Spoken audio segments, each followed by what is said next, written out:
Good evening. This is All India Radio. I am Nishit Kumar and with me is Renuka RS with the evening news.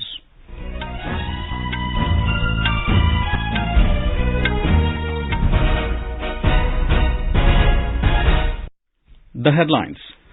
Prime Minister Narendra Modi calls upon global community to invest in Indian talent at inauguration of the India International Science Festival. In Jammu and Kashmir, counting of votes underway for District Development Council elections. BJP wins 34 seats, National Conference 33 and People's Democratic Party gets 17. CBSE board examinations for classes 10th and 12th not to be held in February, dates to be announced soon.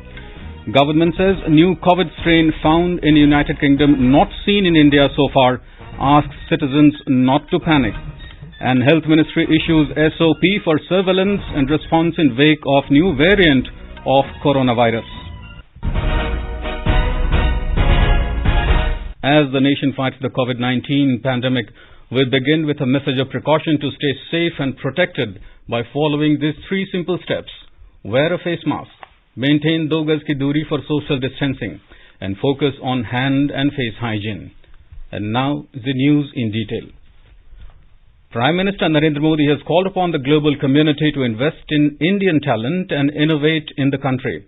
The Prime Minister was delivering the inaugural address at the India International Science Festival IISF 2020 this evening through video conferencing.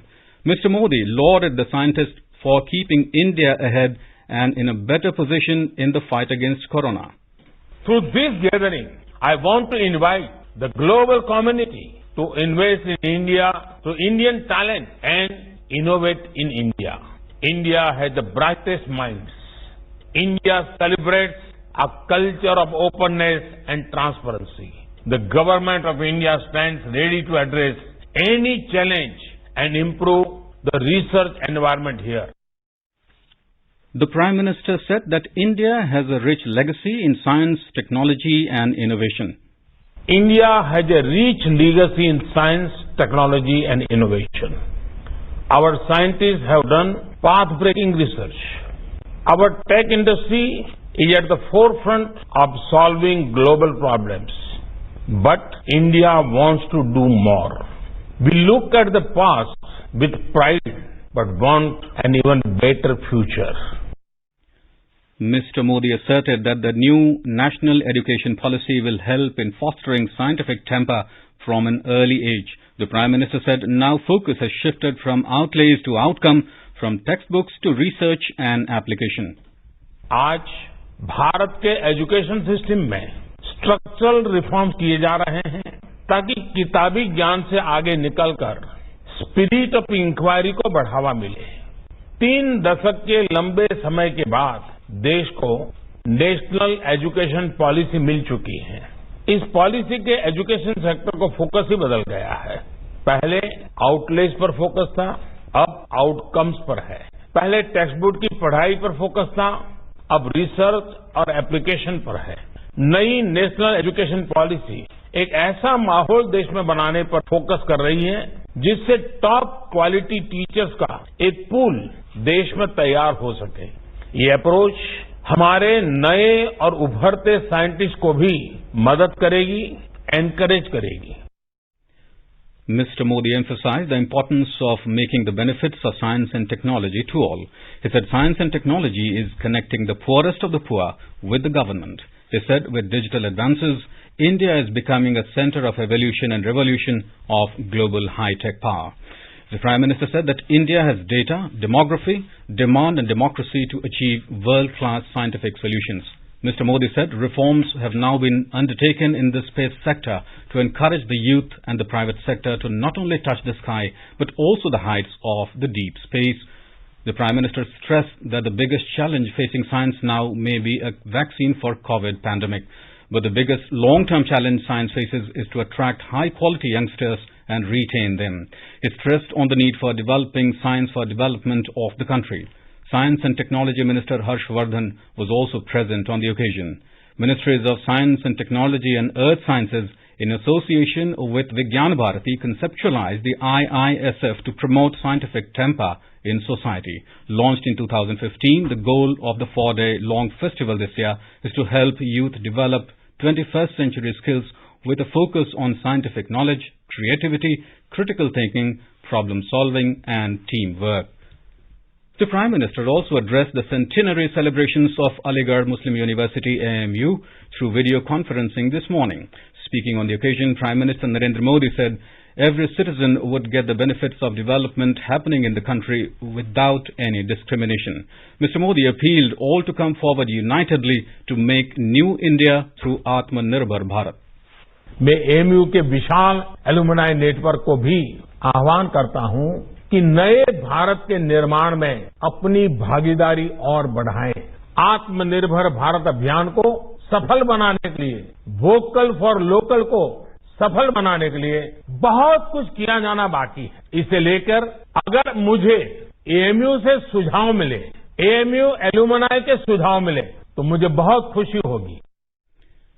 The Prime Minister said that AMU campus is like a mini India and diversity is not only the strength of this university but also of the entire nation.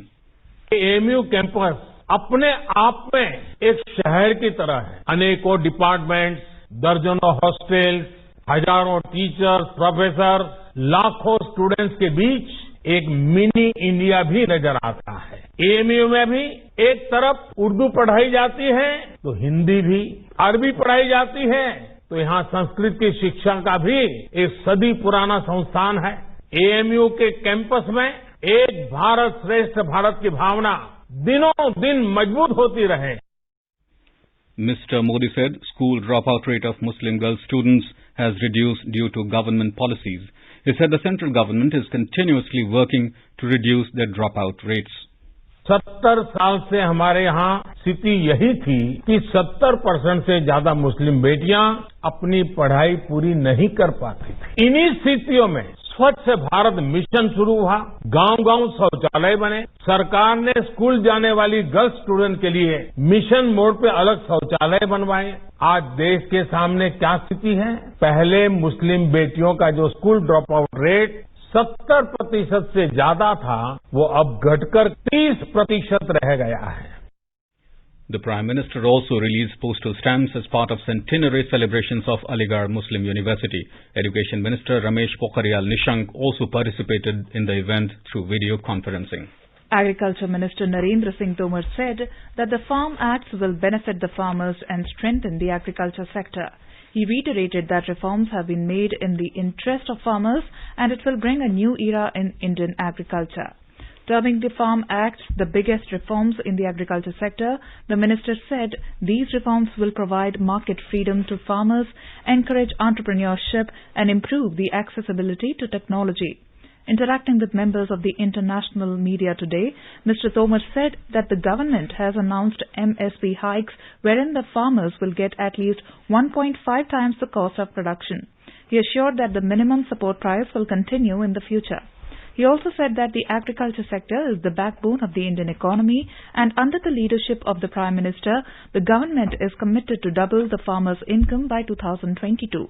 He added that various measures and reforms have been taken by the government for the welfare of the farmers in the last 6 years. The minister reiterated that the government is willing to continue the dialogue with farmers on contentious issues. Defence Minister Rajnath Singh today had a telephonic conversation with Defence Minister of Japan, Kishi Nobuo. During the conversation, both the leaders expressed satisfaction at the ongoing defence cooperation between the two countries. Mr. Singh in a tweet said, India is committed to further elevate engagements with Japan under the Special Strategic and Global Partnership Framework.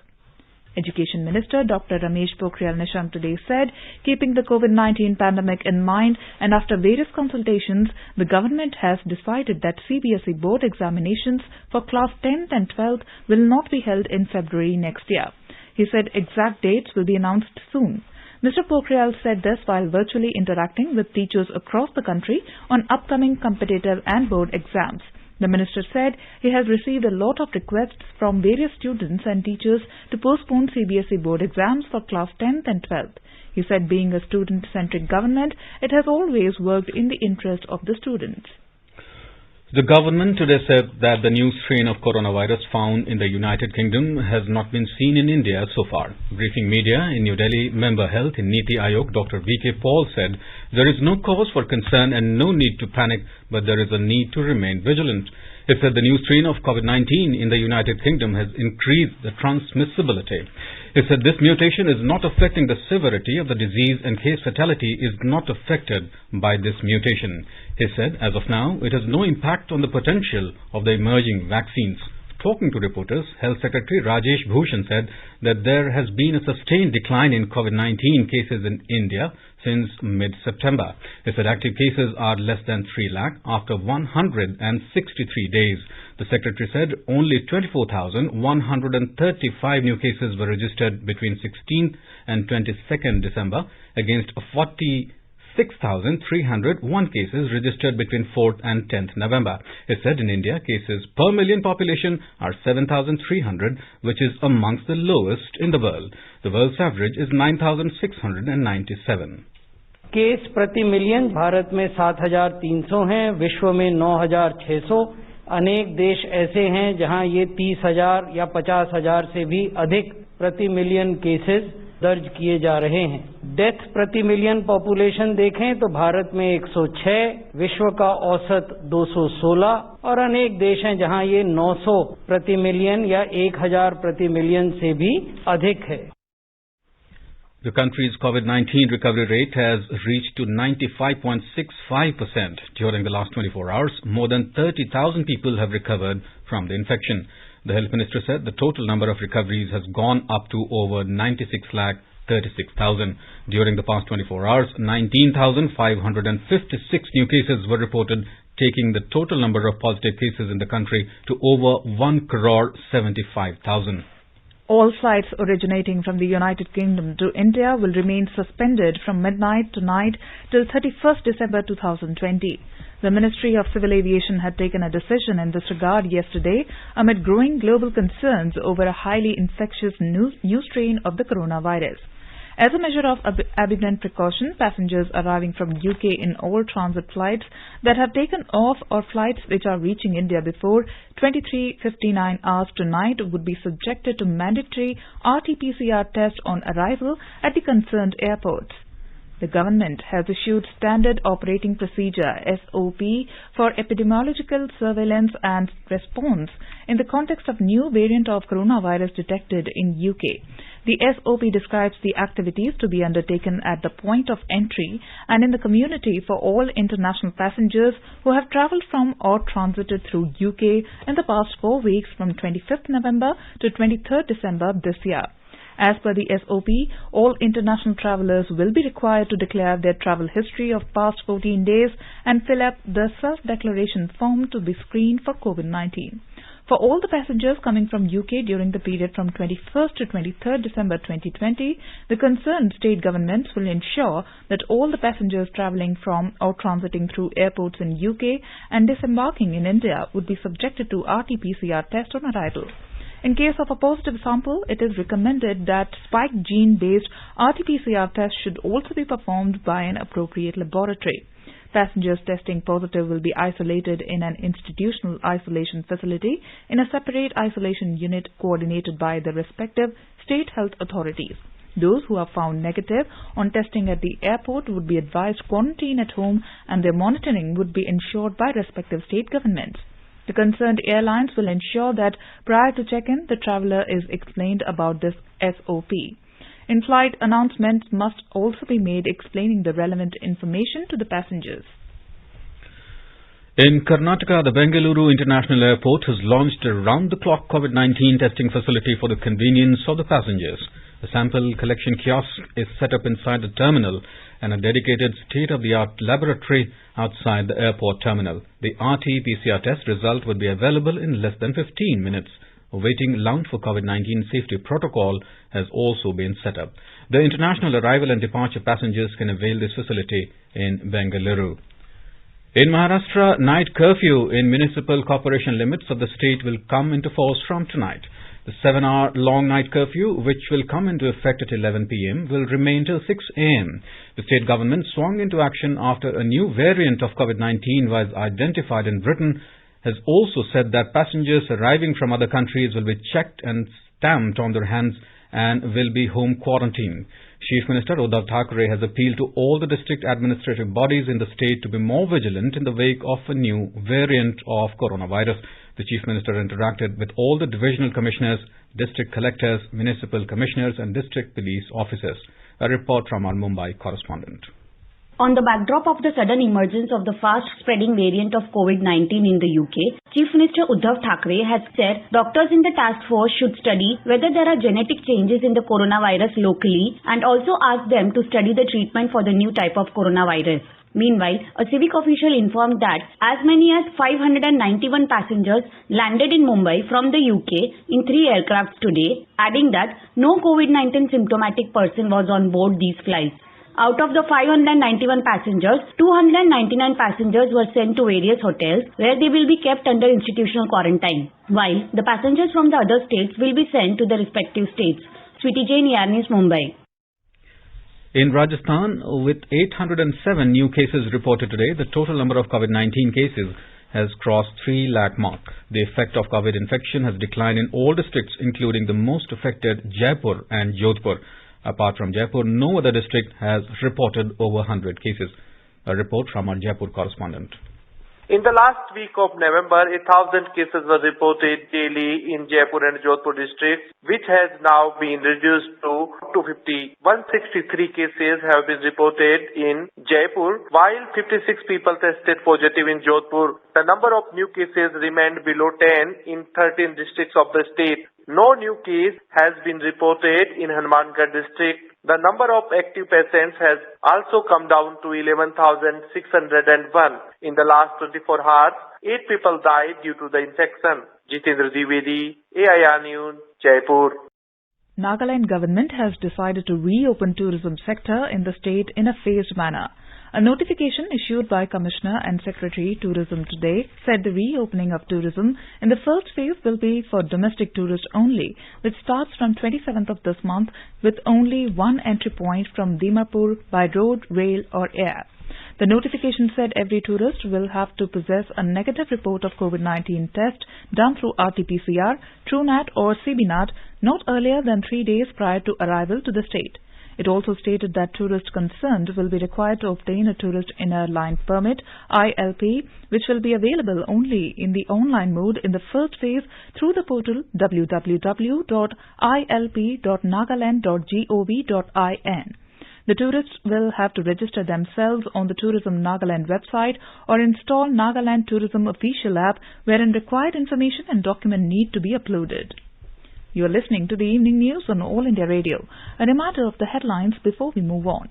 Prime Minister Narendra Modi calls upon global community to invest in the Indian talent at inauguration of India International Science Festival. In Jammu and Kashmir, counting of votes underway for District Development Council election. BJP wins 34 seats, National Conference 33 and People's Democratic Party gets 17. CBSE board examinations for classes 10th and 12th not to be held in February, dates to be announced soon.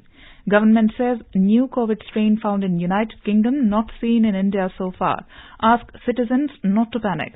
And Health Ministry issues SOP for surveillance and response in wake of new variant of coronavirus. For quick news updates round the clock, follow us on our Twitter handle @AIR News Alerts. चलो मिलकर एक शुरुआत करें, चलो एक फैसला आज करें, मास्क नहीं तो टोकेंगे, कोरोना को रोकेंगे, चलो एक इरादा करते हैं, चलो कुछ वादा करते हैं, मास्क नहीं तो टोकेंगे, कोरोना को रोकेंगे. Welcome back. In Jammu and Kashmir, counting of votes is underway for the recently concluded District Development Council DDC elections. The polling was held in 280 constituencies over 8 phases beginning 28th of November and ending on 19th of this month. The votes are being counted amid tight security arrangements. So far, results of 142 DDC seats out of 280 seats have been declared. BJP has won 34 seats, followed by Independents with 28 seats. J&K National Conference has bagged 33 seats, People's Democratic Party 17, Congress 12, J&K Apni Party 7. CPIM has won 5 seats, while J&K People's Conference 3 seats and JKPM 2. J&K Panthers Party got 1 seat. DDC election was the first democratic exercise after Jammu and Kashmir's special status under Article 370 was revoked last year, and it was reorganized into Union territories of Jammu and Kashmir and Ladakh. All the results are expected by late evening as ballot boxes were used in these polls. Pakistani troops again violated ceasefire and resorted to unprovoked and indiscriminate firing, targeting Indian forward posts and civilian areas along the line of control in border district of Poonch today afternoon. Defense spokesperson told our correspondent that at about 17:15 hours, Pak troops started firing with small arms followed by shelling with mortars. However, alert Indian troops guarding the border retaliated immediately and are giving a befitting reply to silence Pak guns. In our special series Year-Ender 2020, today we bring you a report on Jal Jeevan Mission. The centre has initiated this mission to provide safe and adequate drinking water to every rural household of the country by 2024 with the motto Har Ghar Jal. To achieve this goal, Prime Minister Narendra Modi created a new Jal Shakti Ministry last year in his second term. Prime Minister Narendra Modi had announced the Jal Jeevan Mission on 15th August last year to make drinking water available to all households. Hindustan में करीब करीब आधे घर ऐसे हैं जिन घरों में पीने का पानी उपलब्ध नहीं है। उनको पीने का पानी प्राप्त करने के लिए मशक्कत करनी पड़ी और इसलिए सरकार ने एक विशेष काम की तरफ बल देने का निर्णय किया है और वो है हमारे हर घर में जल कैसे पहुंचे, हर घर को जल कैसे मिले। और इसलिए आज मैं लाल किले से घोषित करता हूं कि हम आने वाले दिनों में जल जीवन मिशन को लेकर के आगे बढ़ेंगे। ये जल जीवन मिशन, इसके लिए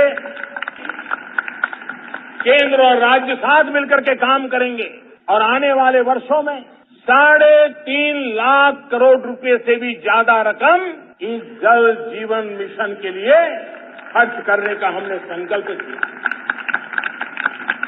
जल संचय हो, जल सिंचन हो, वर्षा के बूंद बूंद पानी को रोकने का काम हो, समुद्री पानी को या वेस्ट वाटर को ट्रीटमेंट करने का विषय हो, किसानों के लिए पर drop more crop micro irrigation का काम हो, पानी बचाने का अभियान हो, पानी के प्रति सामान्य से सामान्य नागरिक सजग भी बने, संवेदनशील भी बने।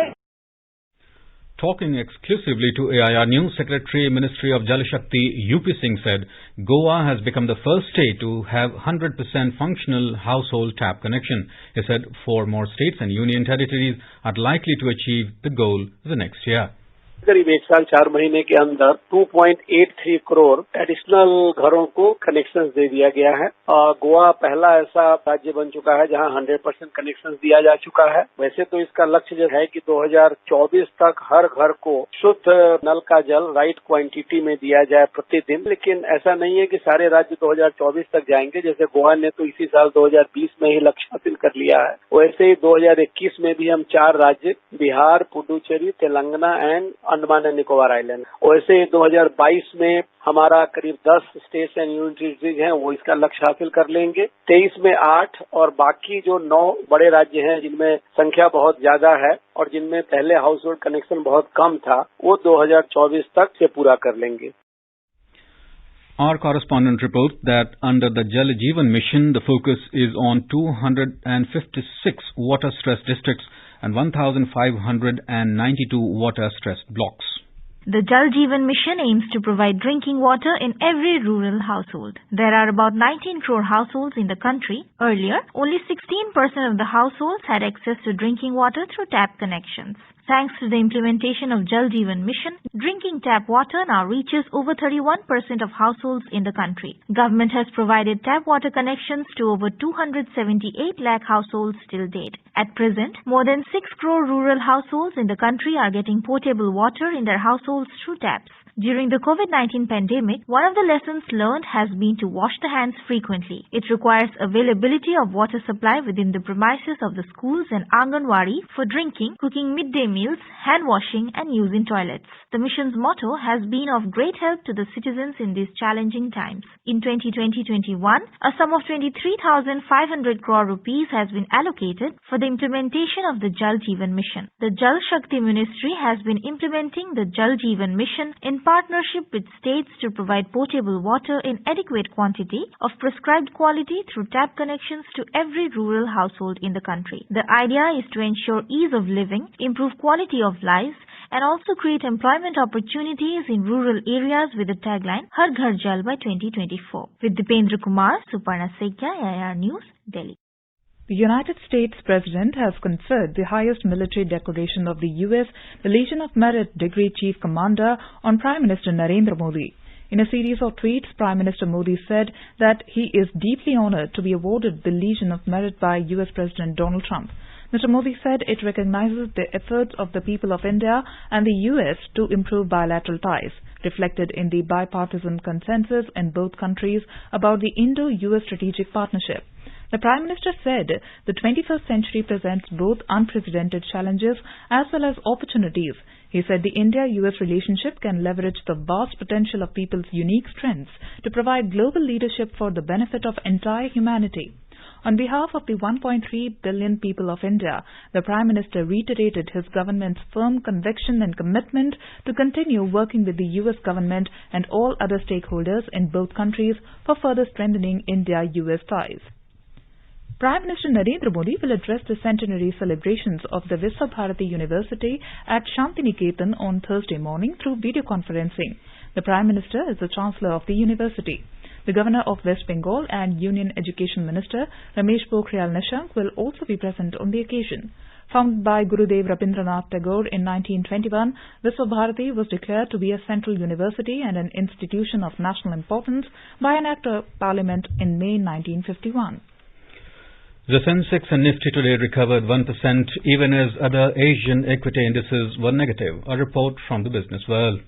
The Sensex surged 453 points or 0.99% to finish at 46,007 and the NSE Nifty 50 index climbed 138 points or 1.03% to settle at 13,466. In the forex market, the rupee depreciated 6 paise and settled at 73 rupees and 85 paise against the US dollar. At the multi-commodity exchange, gold was down at around 50,250 rupees per 10 grams. Silver prices also fell to 68,275 rupees per kilogram. V. Ravi Kumar for AIR News. Now let us take a look at the weather forecast for tomorrow. National capital will witness dense fog. The minimum temperature will be 4 degrees Celsius and the maximum will be around 24 degrees. Mumbai will have mainly clear sky. Temperature will vary between 18 and 32 degrees Celsius. Chennai will have partly cloudy sky. Temperature will hover between 23 and 29 degrees Celsius. In Kolkata, there will be fog in the morning and mainly clear sky later. The city will observe minimum temperature of 14 degrees Celsius and a maximum of 24 degrees. Srinagar is likely to witness fog in the morning and mainly clear sky later. Temperature will hover between -6 degrees Celsius and 9 degrees. In Jammu, temperature will hover between 6 degrees Celsius and 21 degrees. The city will have mainly clear sky. Leh is expected to have mainly clear sky. Minimum temperature will be -13 degrees Celsius while the maximum will be 0 degrees. Gilgit will have mainly clear sky becoming partly cloudy towards afternoon or evening. Temperature will hover between -1 degree Celsius to 8 degrees. Muzaffarabad is expected to have mainly clear sky becoming partly cloudy towards afternoon or evening. The temperature will move between 2 to 15 degrees Celsius. In Dehradun, the temperature will hover between 5 and 21 degrees Celsius. The city will have mainly clear sky. Chandigarh will have mainly clear sky. Temperature is likely to hover between 6 and 21 degrees Celsius. And now, before we end the bulletin, the headlines once again. Prime Minister Narendra Modi calls upon global community to invest in Indian talent at inauguration of India International Science Festival. In Jammu and Kashmir, counting of votes underway for District Development Council elections. BJP wins 41 seats, National Conference 39 and People's Democratic Party gets 18. CBSE board examinations for classes 10th and 12th not to be held in February, dates to be announced soon. Government says new COVID strain found in United Kingdom not seen in India so far. Asks citizens not to panic. And Health Ministry issues SOP for surveillance and response in wake of new variant of coronavirus. And with that, we end the evening news. Good night.